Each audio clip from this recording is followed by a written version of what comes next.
Perfect. Okay, well, welcome everybody. It's my pleasure to host Grand Rounds this morning virtually. Just a couple announcements before we start. The first is I hope you can see the slides for Pediatric Grand Rounds. The next 4 weeks at least are going to be dedicated to COVID. Next week, Bonnie's going to give us an update on the virus, and then the following weeks, we're going to talk about topics such as advocacy and what we can be doing for our community, as well as education, impact on our learners. The other, and I want to give a special thanks to the Pediatric Grand Rounds Committee that's right on top of all of this. I also want to make sure everybody's aware about the changes in the Department of Medicine Grand Rounds that are held on Wednesday morning.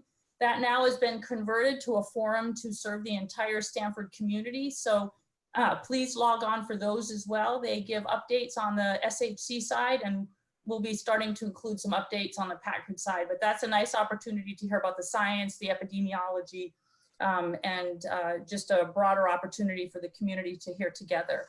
As you note on the slide, you can text here to get your CME. And with that, we'll move on. Let me just say a little bit about the instructions. The main thing is that we ask that any questions that you have, you type in the chat box. I'll be keeping tabs on those over the course of Jason's presentation. And then at the end, we'll have some time for some questions. So with that, I'm gonna move on to introduce Jason. Jason, just a little bit about his background. He did his bachelor's at MIT, went to medical school at Harvard, has a PhD from the Rand Graduate School, his PhD's in public policy analysis. He was a Robert Wood Johnson clinical scholar. He has all sorts of other very interesting and practical experience. You may hear about some of it. Some is his role as the project director for the task force on reforming Taiwan's national health insurance system. And as part of that, he set up the Office of Healthcare Reform. He also is co-PI of Taiwan's birth cohort study of over 20,000 children from birth. They're now 12 years old. He was on the faculty of Boston University, and then we were very fortunate to recruit him here in 2011, and eventually he assumed the role, took over with Paul Wise as the director of the Center for Policy Outcomes and Prevention. And he's also, I hope you know, the co-director of the PCHA-UHA Learning Health System using our network for research. His scholarship has many areas of emphasis. I know you'll only hear about part of that today, but you should know he's doing great work applying mobile technology and telehealth to facilitate access to care, developing tools for measuring quality of healthcare for children, using data to drive delivery change, and a variety of other topics. And then Jason, the other thing I learned by reading your CV is that when you were doing some work at McKinsey, you got the award for the most committed person and the most likable person. So I agree. Okay, with that, Jason, take it away. Thank you so much, Mary. And it's a pleasure to speak at the Pediatric Grand Rounds. This is home for me. And today I'm going to talk about how can a democracy effectively respond to COVID-19, lessons from Taiwan. And I'm part of general pediatrics and also primary care outcomes and research and medicine, and of health research and policy. So I'm gonna give a little plug to our field in general of health policy. So our center, the Center for Policy Outcomes and Prevention, which was started by Paul, we study policies to produce better outcomes and prevention. So that's what the center is about. And it's part of the greater Stanford health policy. As part of that, we analyze data and try to value different policy options and trade-offs, and to identify policy levers that we could act on. And finally, to formulate conceptual frameworks and strategies to teach and hopefully to train the next generation of policymakers or policy analysts. And at Stanford, we have an academic journal pediatric training program, and the fellowship is directed by Janelle Abbey and co-directed by myself. I'm also part of the NIDDK Rapid Training Program for underrepresented minority scholars interested in academics, and that's with Dr. Fernando Mendoza and Glenn Flores.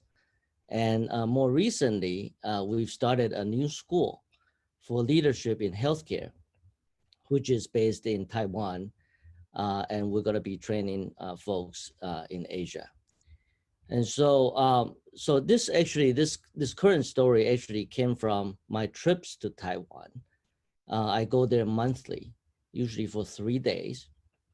And I usually take different faculty members from the US over there to co-teach with me. And so this is sort of the curriculum that we offer at the new school. It has healthcare management courses. It has health equity topics, quality in healthcare, future of healthcare in medicine, such as AI and machine learning techniques, and public health and prevention. That includes public health crisis management, which is what we're going to talk about today, and principles of epidemiology and infection. And it also has topics such as drug development and study design and so forth, translating research into policy. And in the last half year, I think from Stanford, Nigam Shah has gone with me, Nirav Shah has gone with me. In the past, Dr. Abraham Verghese has gone with me. And in my last trip in January, I went with the Vice Dean of Johns Hopkins, Dr. Joshua Sharfstein. And actually, we were there to teach public health crisis management in January and drug development. And on the way there, we were watching Chernobyl on the airplane. And so we're thinking, wow, how did they deal with that crisis? So we were on the way there watching it on the way back, and we finished it on the way back. And just about the same time, now my return trip was January 12th. And I was already thinking about the next trip in February. And just about that time, there was this new coronavirus that might be coming from China.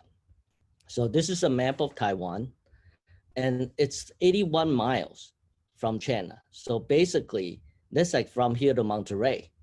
So it's very, very close. And as you could see, there's lots of traffic. There are 2.7 million visitors from China in 2019. And there are almost, daily, flights are full of visitors. And about 850,000 Taiwanese live in China, and they go back and forth. So this is the issue that we're dealing with. Now, if there's something that's from China, it's going to be in Taiwan almost immediately. Now, Taiwan is also a vibrant democracy. In January 11th of this year, 2020, there was a presidential election with two major parties. One is the Democratic Progressive Party, which is the incumbent party, and the Nationalist KMT party. Now, KMT came from China. And so in 1949, KMT fought a civil war with the Chinese Communist Party and basically was defeated. And now they then moved to Taiwan to regroup and with the hope of regaining China from the communists. And so these two had a very contested presidential election just in January 11th of this year. And this is right outside of the presidential office. This crowd estimated to be about 500,000 people each. So this is where the crisis started in Wuhan. Wuhan is a city with a population of 11 million. It's China's seventh largest city. And now it was thought that there was this market called the Wuhan Wholesale Seafood Market on the top. And it was also thought that this coronavirus came from bats.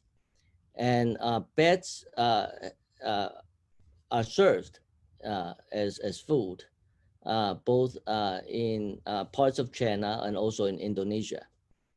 And so it was about around this time in early January that there's this doctor called Dr. Li Wenliang at the bottom. Now he's noticed that he's seen a lot of people coughing with unusual pneumonia, and basically he himself got it. And he said that, well, I've never been to the market, the seafood market, and so did 7 of my other colleagues that's practicing medicine, and they've never been to the market, and they are having this pneumonia. So he wrote this up in social media, and then he was reprimanded by the party for spreading rumors about this virus, because at the time only people who have been to the market and have pneumonia are considered to have the possibility of getting coronavirus. So this human to human transmission, people didn't believe that. Now, as everybody here probably know, that Wuhan then was locked down and people were locked in. And basically all the streets were closed with police patrolling. All the buildings were closed and some of them locked, so people couldn't really get in and out. But before the city was locked down, 5 million of the 11 million people had left. So somebody knew the information that the city was going to get locked down, but the people who didn't know get locked in. So this was when right before the travel restrictions and imposed before the Lunar New Year's. So I moved to this country when I was 12 years old from Taiwan, and I still read a little bit of Chinese. So I was reading their reports, and it's very interesting. This is a very smart virus. During the Communist Party meeting from January 12 to January 17, no cases reported. But after the party has adjourned, cases started to get reported from 4 to 77 in 2 days. Now, this virus apparently also does math. Every day from January 30th to February 5th, the case fatality rate is always 2.1%. Now, look, when you're dealing with such a smart virus, you have to be very, very careful. So this is when we did we decided, and basically in order to make sure that the visitors that are coming with me to Taiwan are safe, I started to compile very detailed information about what the Taiwanese government was doing, how many cases they were getting, and try to see if I should go in February. And this is how this paper started. And I did not expect that in a couple of weeks it had 671,000 views online, and had received a lot of attention. And I think Taiwan, because it's so fundamentally different from China in that it's a vibrant democracy. And my question was, how can a democracy deal with this kind of issue? You can't really just have lockdowns and lock people in. And so this might serve as lessons to some of the other democracies dealing with this issue. So let's go back a little bit, back to when Asia was affected by SARS, and this is 2003. So during that time, and SARS, as you know, is a coronavirus. And so during that time, China suffered a great deal with 349 deaths reported. Hong Kong too, it was 299 deaths, and Taiwan was the third, 73 deaths. And Canada, also our neighbor, 43 deaths, and Singapore, 33 deaths, and Vietnam, 5 deaths. So a lot of countries have suffered a great deal from SARS, and people were alerted with coronavirus because this is something that was new and people didn't know how long it was going to last and so forth. So I'm going to share a video with you. Every week, tens of thousands of people travel between Taiwan and mainland China, yet there are fewer than 80 cases of COVID-19 in Taiwan. The health minister says the Taiwan CDC has been preparing for this for years. Both Canada and Taiwan saw their first people infected with the coronavirus within days of each other. But in March, Canada's cases surged, while Taiwan creeps up only incrementally, even when adjusted for its smaller population. This analysis of Taiwan's response to COVID-19 credits the island's health officials for taking action early, boarding flights and screening for sick passengers. Passengers now fill out health questionnaires on their phones while at the gate. They could triage large number of passengers very quickly without having them lining up in the airport. Taiwan also tied together electronic patient files to immigration records, following up with those at risk based on their travel history, texting them to self-isolate if needed, and checking up in person, threatening fines if orders are ignored. I think in the Canadian context, that would be viewed as rather dystopian. This doctor says Canadian privacy legislation would make Taiwan's level of data collection impossible. But she says Taiwan did the right thing with masks, banning mask exports and price gouging. The military even took over mask production. I was actually kind of admiring that because my struggle with not having masks in my office has been an ongoing one for the past month. Taiwanese in self-isolation are delivered food and other supplies, as well as home visits to check on their welfare. At least you're treated like a person and not a virus. It's the combination of small gestures and big data that's given Taiwan an unprecedented edge over other countries in controlling COVID-19. Vic Adopia, CBC News, Toronto.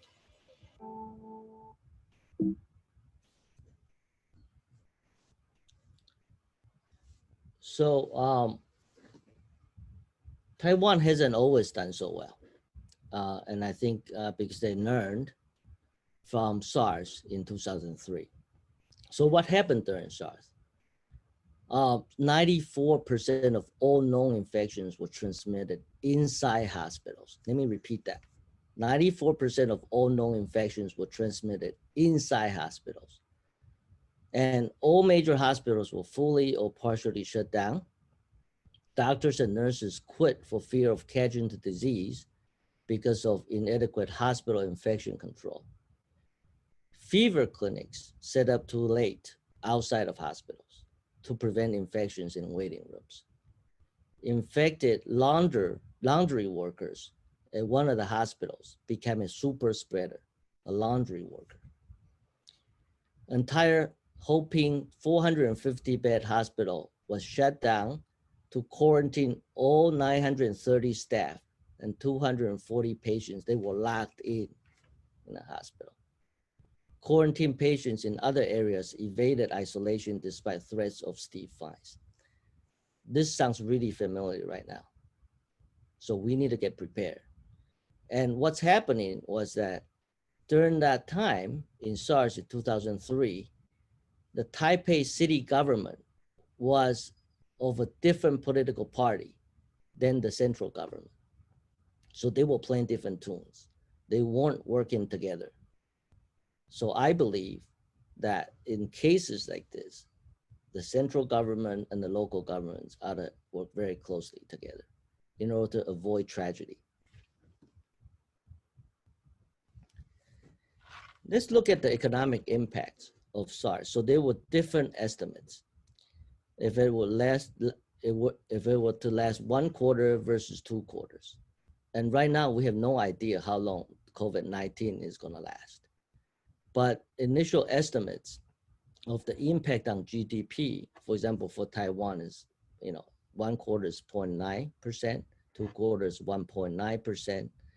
And if you look at what happens in actuality, look at the 2003 estimates. The forecast was 3% and the actual growth, GDP growth was 3.3%. So it's not as bad as people had predicted, but there's some catch-up growth after the SARS epidemic. But the SARS epidemic didn't last that long. It ended around the summertime. But coronaviruses are very tricky and they mutate. So we really don't know how long this one is gonna last. And certainly what we're seeing right now, Singapore is pretty hot, but it's still spreading. So we have to be very careful and vigilant and do more conservative estimates of what's going to happen. So as part of the preparation for the next crisis, let me repeat that. After SARS, they were preparing for the next crisis.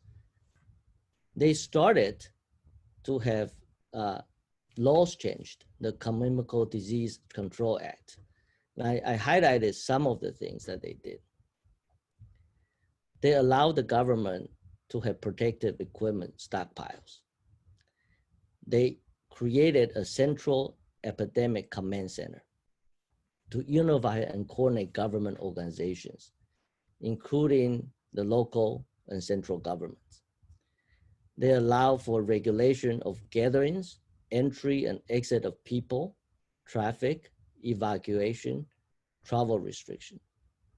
They specify penalties for violating home quarantine isolation regulations, hoarding resources, disseminating rumors or incorrect information, fines institutions for employees' bad behaviors, allows for trafficking and management of people under infectious risk, mandates the geographic locations and total number of patients to be made public. And this is general locations, like, in your neighborhood, there was a few cases here, and in this other neighborhood, there were a few cases, so general locations.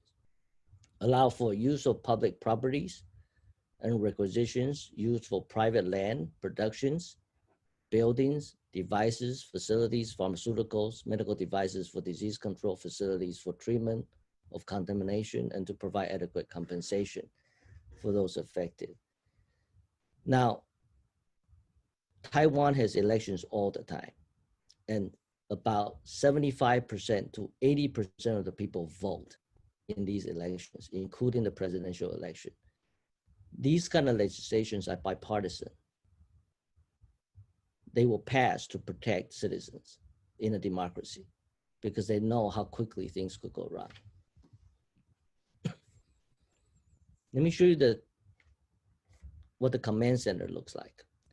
So the command center was created in 2004 after SARS, and it's a physical structure. It's on the 7th floor of Taiwan CDC. It was modeled after the WHO released Command Center Development Guidance in 2015 to modify it that way. It was created much earlier, but it modified the room so that it mimics what the WHO would recommend. It includes the Central Epidemic Command Center, the Biological Pathogens Disaster Command Center, the Counterterrorism Command Center, and the Medical Emergency Operations Center. And it could accommodate 100 people at a time. Now you could see that there's these lounges here, and people could basically huddle here, 100 people 24/7, and you could take a nap if you need to. And there's a situation room, there's a media watch room, so you could get press conferences. The way the command was set up was that there's the commander, and there's an information officer, and there are people in charge of logistics, people in charge of response, and people in charge of surveillance. And so in its actual operations, you see all these monitors coming in from different places, and all the data coming in real time from different locations in the country, including our international collaborators. And basically, they were cranking out data and using the data to make decisions for the next steps. And so it has the National Health Insurance stockpile system that includes, how much inventory they have. There is the Taiwan National Infectious Statistics System and the media surveillance system. So it also has information exchange with departments in other countries through the IHR focal point. So why is that important for people to be co-located? Let me just do a little simple math here. So let's say that you have 4 people and you want to communicate with each other. There are 6 ways to communicate. The formula is n times n minus 1 divided by 2. So let's say you have 20 government agencies. All of a sudden, just to communicate with each other is 190 different ways of communicate with each other. There is no way in a crisis that you could communicate that way. That's why you have to get the heads of government agencies in the same place, in the same compound. The second thing is that the picture on the right here is like, let's say you only have two groups. Each group has their employees, their subordinates. And so the communication is actually much more complicated, just 20 people. And it's basically an exponential way of communicating. So you really need 20 people sitting together in the same location, communicate constantly, and have their people feed them the information so that in the discussion, you have all the information. And this is just Taiwan, but in the United States, we are a lot more complex because we have 50 states and each governor has his own power and political affiliation. And we have lots of federal agencies that needs to coordinate with the governors, with the executive branch. And also, you know, we are in an election year. So how do we do this? Now, let's go back to medicine here because I think a lot of the residents have run a cold. Now, in a cold, you need a commander. You need people to write things down, what has been given. You need people to do stuff. You do the chest compressions. I will get the, you know, I will get the IV and so forth. So it's very similar to what we do in cold blues in the hospital, which is you have to practice. Even though when there were no codes, mock codes, we do mock codes. So you need to have a command center and prepare for a crisis. And so if you don't, you should set up one very, very quickly and have people start to share information real time. So this is what Taiwan has done this time. In December 31st, this is when WHO notified of a cluster of cases of pneumonia of unknown cause in Wuhan. Taiwan's health officials immediately that day, they went up to the airplanes that are coming from Wuhan. They start to check temperatures. They start to ask questions of respiratory symptoms because they didn't want another SARS.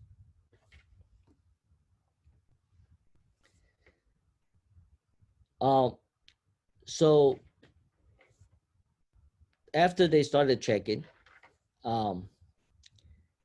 they noticed that this is going to be maybe a severe epidemic coming up.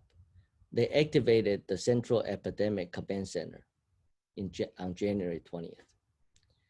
And then on January 21st, they placed Wuhan as level 3 travel alert. That means everybody who comes in from Wuhan has to get quarantined for 14 days before they could leave.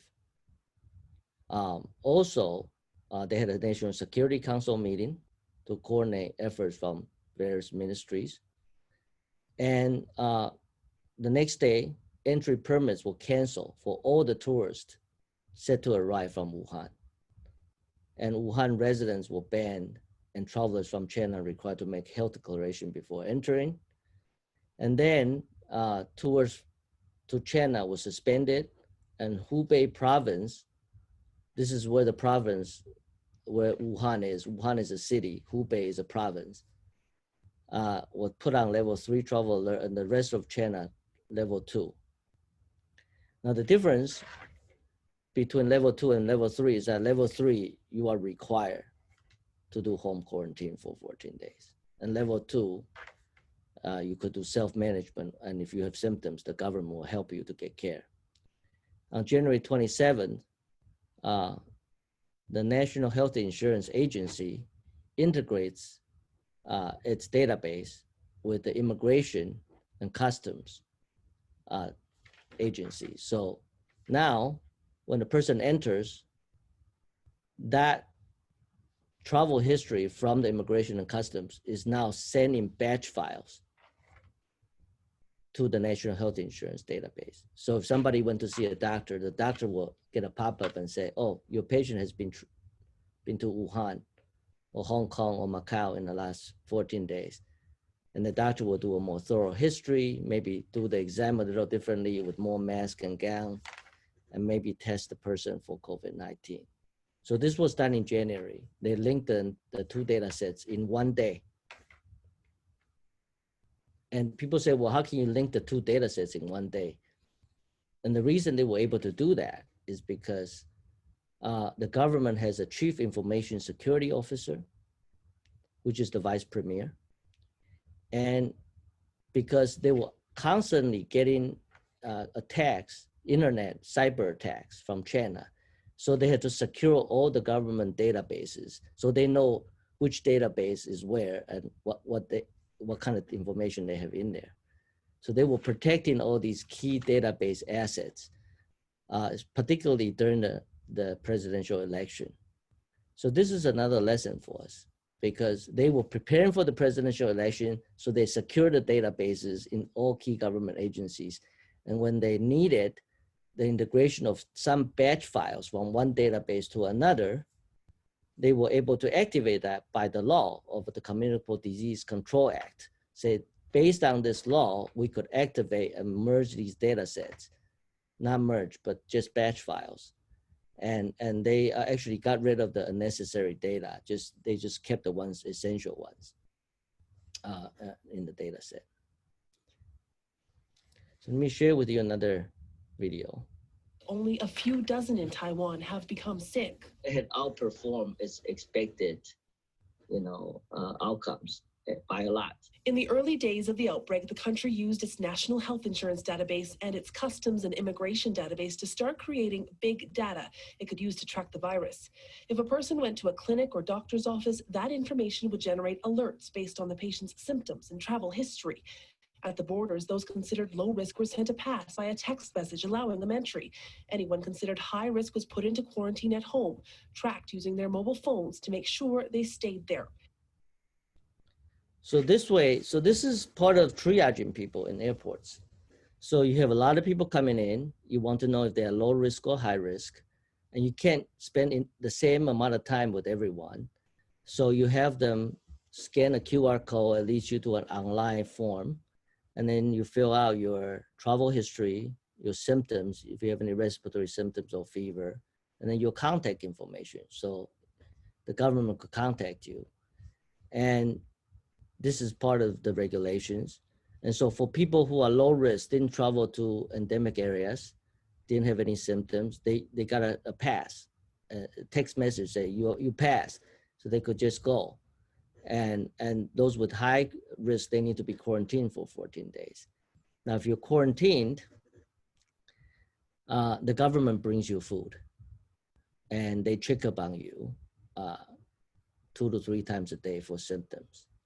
And if you get worse, or if you need medical care, the government will help you to get care. They will assist you through a special route to get care. Now, if you break quarantine, they will fine you, equivalent to several months of salary.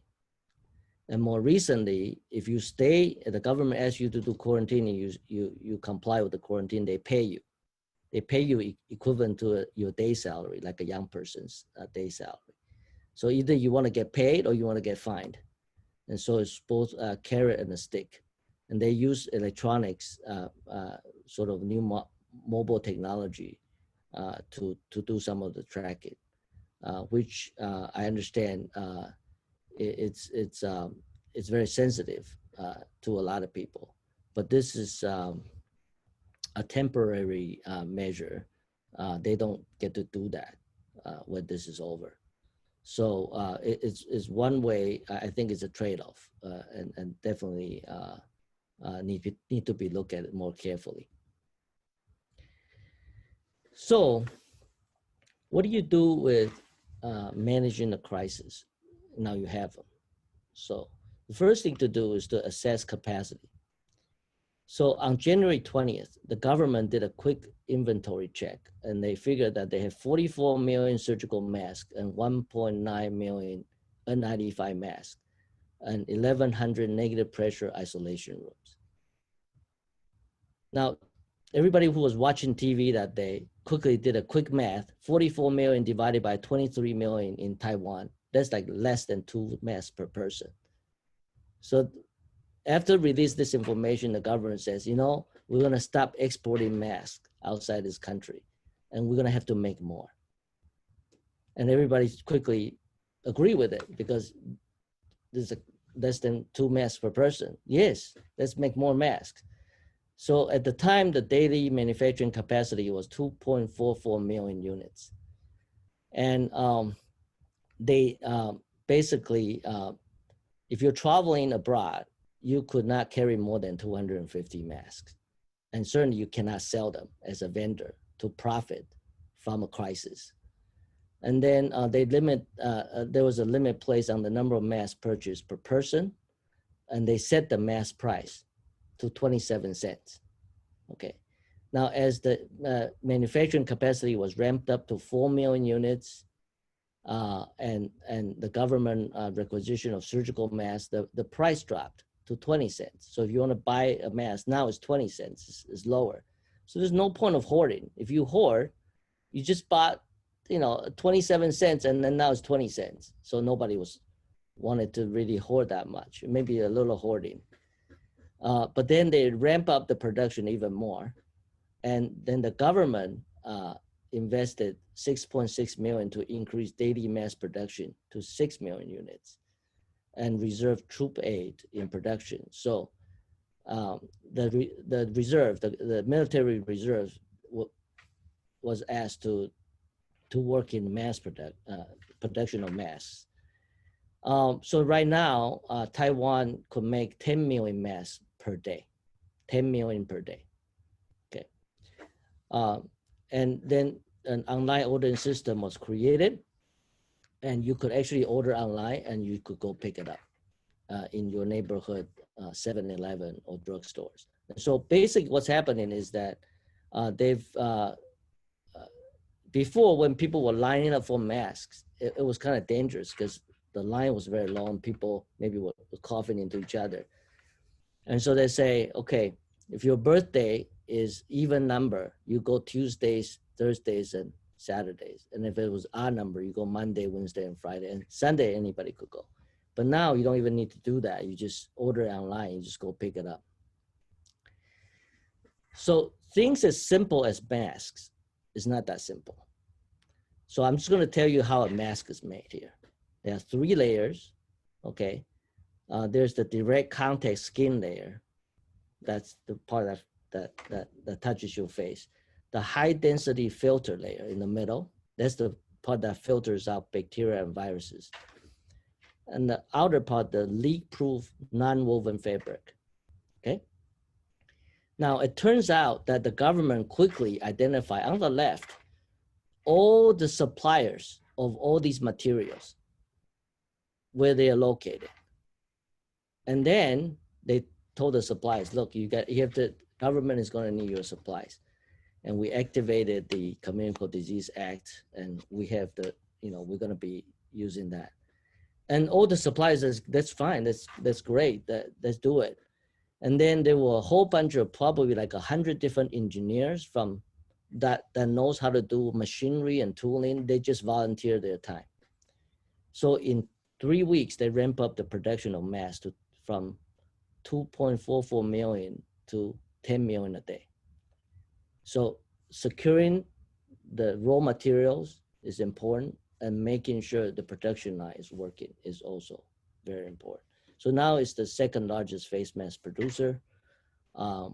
And the Taiwanese government will be donating 100,000 masks per week to the United States because of very friendly relationships with the US. So this is how they ration to stop the panic buying of masks. So so you use your national health insurance card to get the masks. And initially it was limited to 2 masks per purchase within a 7-day span. But as they ramp up, by March 5th, you could get 3 adult masks and 5 child masks every 7 days. So what does that mean? That means kids are back in school. They could go to school because during the time that this was happening, it was during the Lunar New Year's. So people were on holidays. So the government had decided, okay, let's make the winter vacation a little longer. Let's extend it by 10 days so we can get ready for school. So during the time they were ramping up mass productions, and then they had all these videos with the vice president, who is an epidemiologist trained at Johns Hopkins. And he actually was the former dean of the School of Public Health for National Taiwan University and former minister of health. So from the office of the president, he was like washing his hands. He was telling people, you know, when to wear a mask, when not to wear a mask. He was giving all this education from the podium. And then certainly the command center, every day they give people information on how to take care of themselves, and they give people up-to-date information on the status of the epidemic, how many cases and who did they get it from, and every day there was at least one press conference, and it's they text everybody in Taiwan. The press conference is going to be 1 o'clock, and then everybody start to, like, you know, stop what they're doing and watch TV. So people get a text when the press conference is going to come up, and so they could know, you know, what information they need to pay attention to. Now the National Health Insurance card also has prescription and medical exam records, abbreviated forms, not all of them, the treatment records, catastrophic illness records, organ donation and palliative care registration information, the NHI card auditing system and online service application registration. So once the SIM card, this chip goes into a computer, it activates the system for people's records. So you could get a sense of what, you know, the person has been. So this is the, you know, the president is President Tsai Ing-wen is a female. We have a female president in Taiwan, and actually we hosted her twice here at Stanford. She was here, and that's a vice president, and so the president is always giving the podium to the vice president because he's really the expert in this area. And then on the right is the command center, the minister and the head of the CDC and the head of the academic advisory board. And they are all doctors trained in infectious disease, and the minister's not, but he's a dentist actually, but a very well-trained public health practitioner. So they give daily press conferences. Now this is, now people start to develop these apps that tells you, you know, the government now ships 600 masks to each of the locations at your local drugstores. And then people develop this app that, you know, the inventory, you know, if it's 50% or above, that they, you know, that means they still have 300 masks, then it's showing in green. If it's, you know, in yellow, it's 20 to 25%. So if you're in a neighborhood, you know where to get masks because you want to go to the ones with inventory. So this make it more convenient for people. So this is a foreign press conference that they gave to all the diplomats that are currently in Taiwan from other countries. And look at the distance they're keeping with each other. Like nobody was sitting really close, right?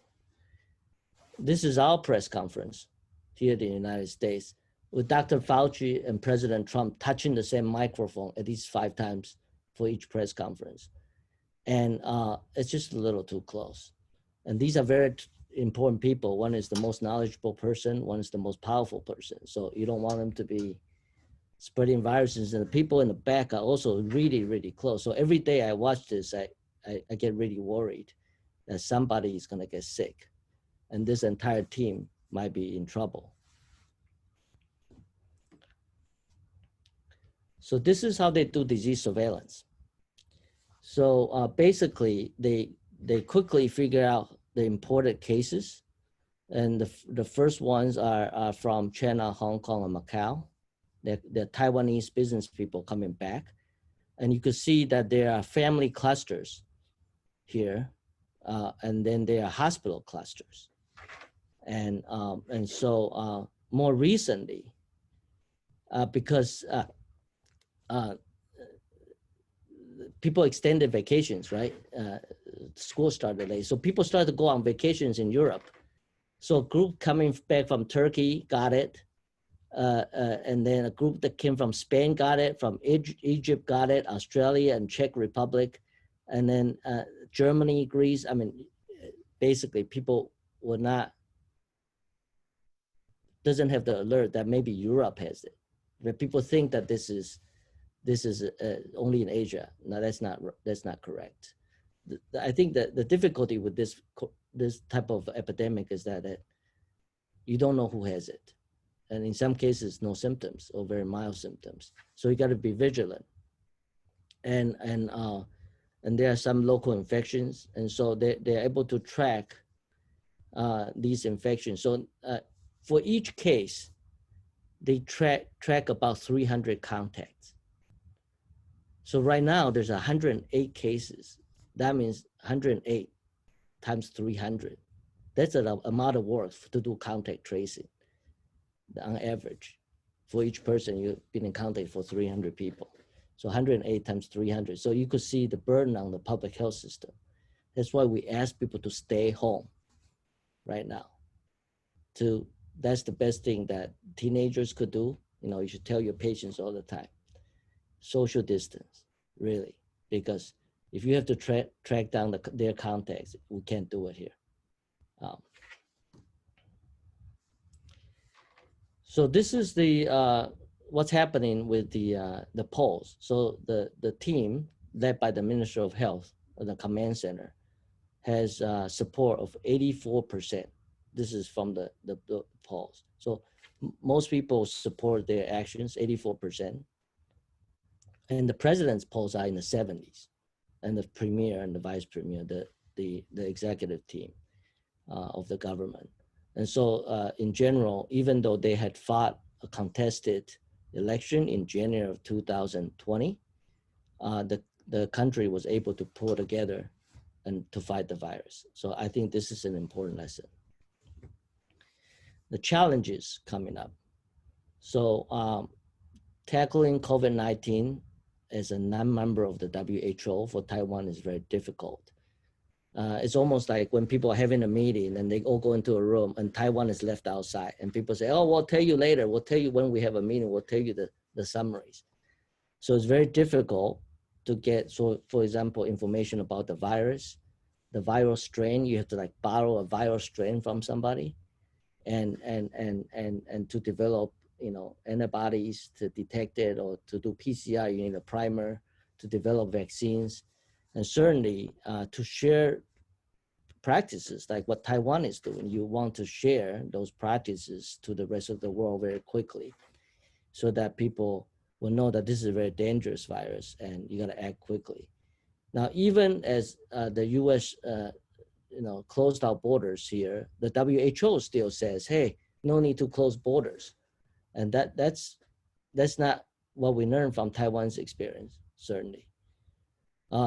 They have been fighting social media disinformation from China, and you know, they've been preparing for it because of the presidential election, and so they were fighting disinformation. So they had a mechanism set up to continue to fight disinformation, and continue to detect, and contain new imported cases as people are now going to Taiwan to seek refuge. So they become the victim of their success. So now the schools in the US are all closed. All the Taiwanese Americans living in the US wants to go to Taiwan because they feel it's safer. So in one day, they had like 10,000 people showing up in the airport. So now it's a new challenge because now you have people actually wanting to be there, and you have to screen everybody and quarantine everybody for 19 days. So if I were to take my family there, they couldn't get in because they're Americans. So only Taiwanese nationals could get in. There is a balance of using emergency powers and maintaining civil liberties. And this is an active area where I'm currently working with Michelle Mello trying to identify some of those key things that we should pay attention to. So let me just summarize what we have done here. In order to do something correctly, you have to have logic. And logic comes from having good suspicions of what's going to happen and what will happen. And so you could trust the WHO, but you have to verify.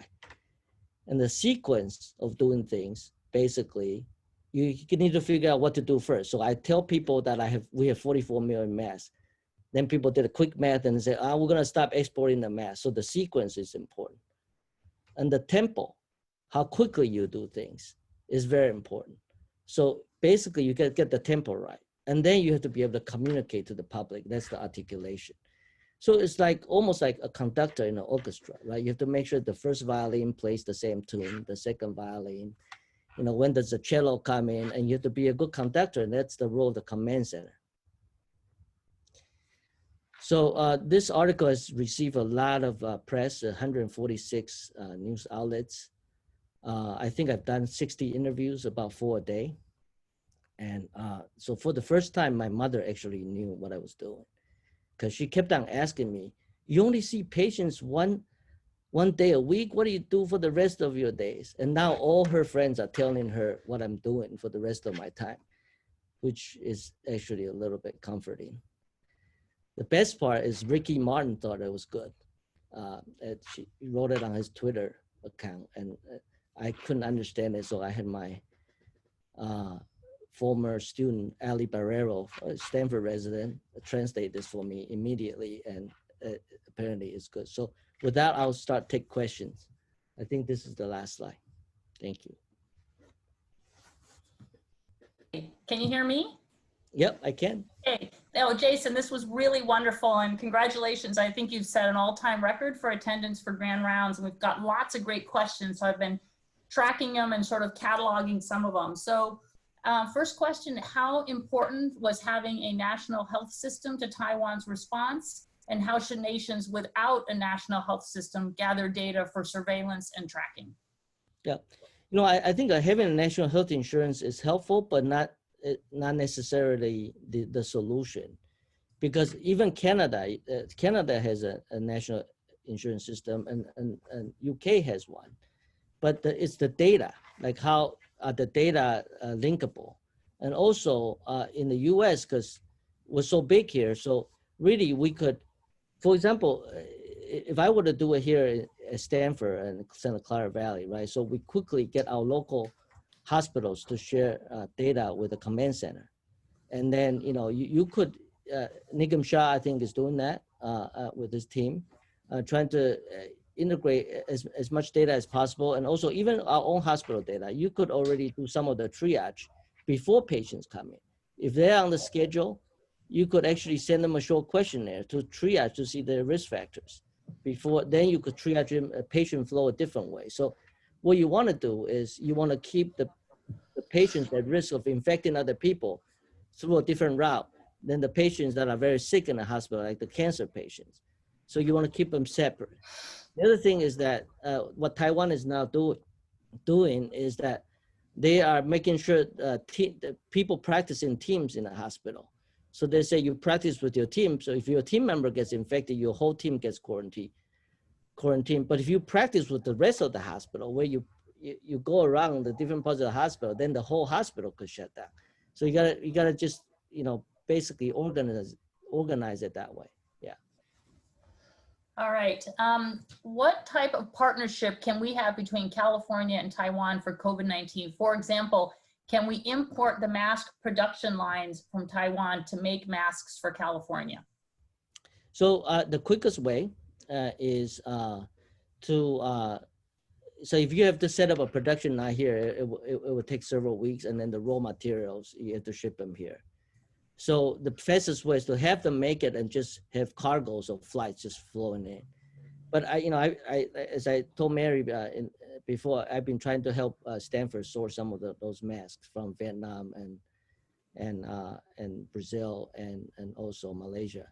So we have to act quickly, otherwise they'll be gone. So Yeah, no, thank you. There's been a lot of questions about masks, and I'll just say that there's a dashboard that the hospital and the school leadership look at every day for every kind of PPE, how many days on hand if our burn rate triples. But the people who are overseeing all of that are working with Jason's contacts and sourcing things. So this may turn out to be a really great for us.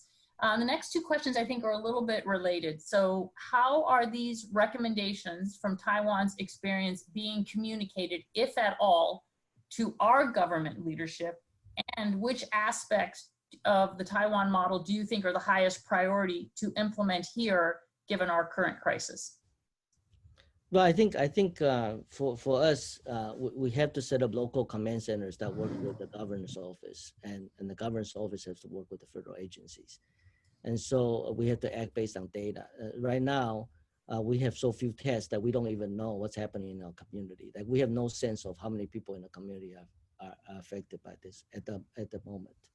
So we have to get the test up, and I think a lot of people are working with that. There's a lot of partnership now with Google and Stanford and UCSF, and also Bonnie is actively working with the Google folks now, and we're all ready to help, but only when people need us, we're ready to jump in. But it needs to be coordinated so that it doesn't appear that it's going everywhere. It needs to be in sync.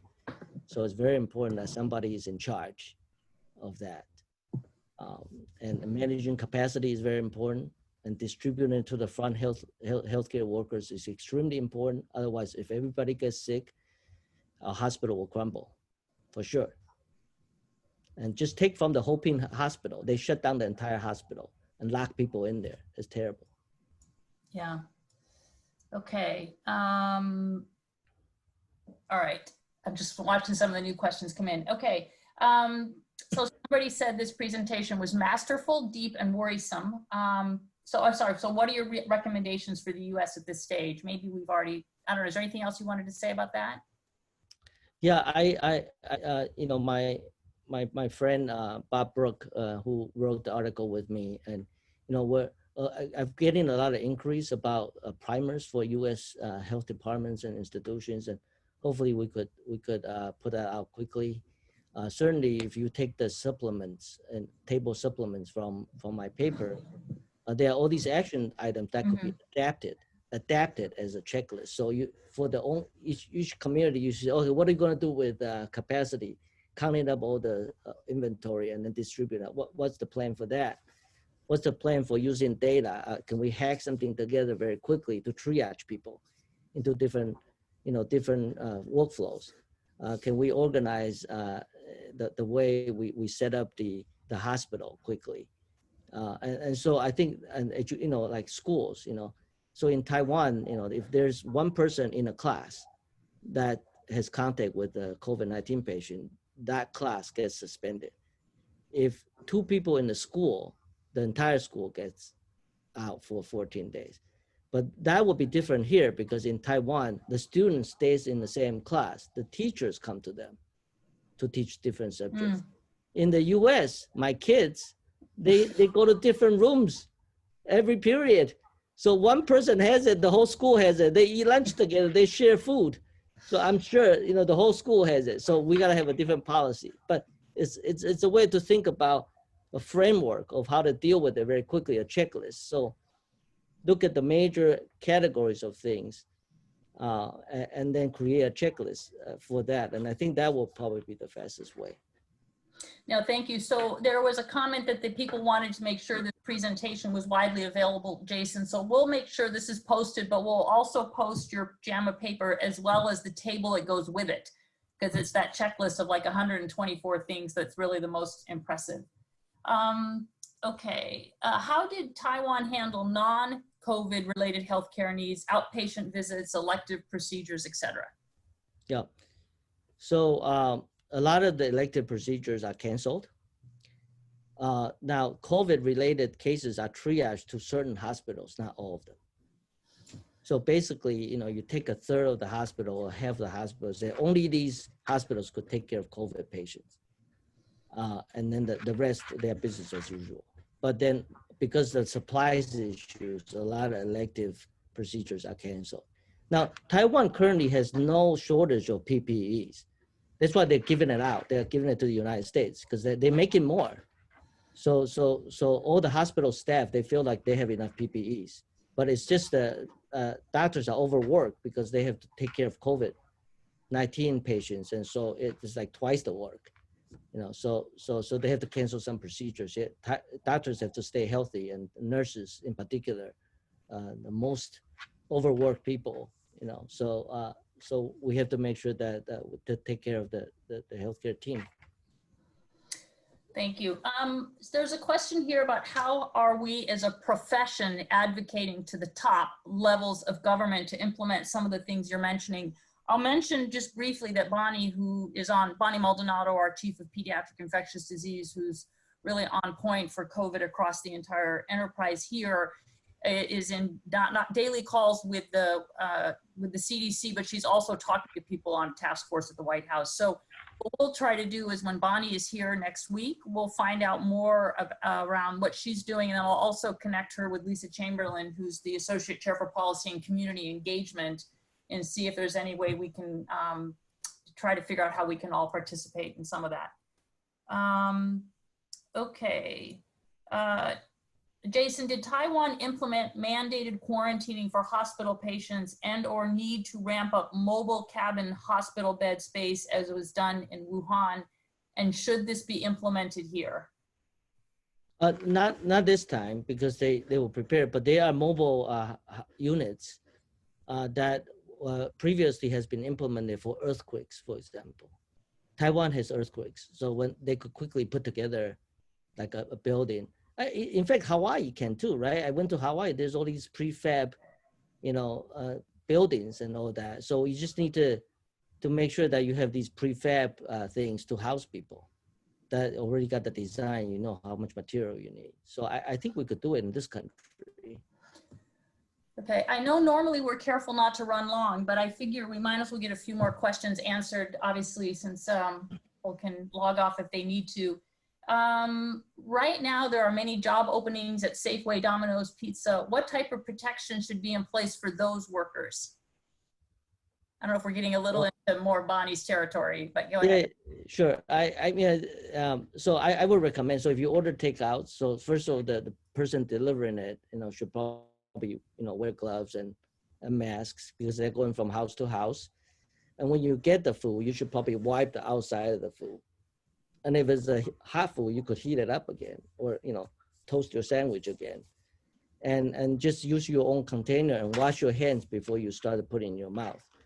So I think takeouts are okay, but we just need to figure out the safest way to do it. But basically, it's hand washing all the time and making sure that people who are handling the food, if you could heat it up again, it'd be great. Okay.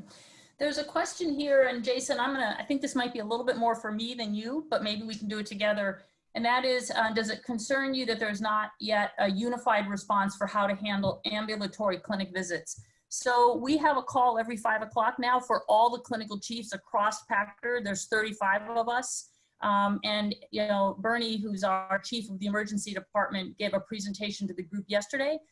We sent a construct for how people should be handling their ambulatory visits. We've developed it together with Denny Lund and the hospital, and that was sent to all the chiefs last night. I don't want to go through all the different components of it now, but I do want people to know that we are very much trying to be consistent across all of the 35 clinical chiefs that exist across all the different departments in pediatrics.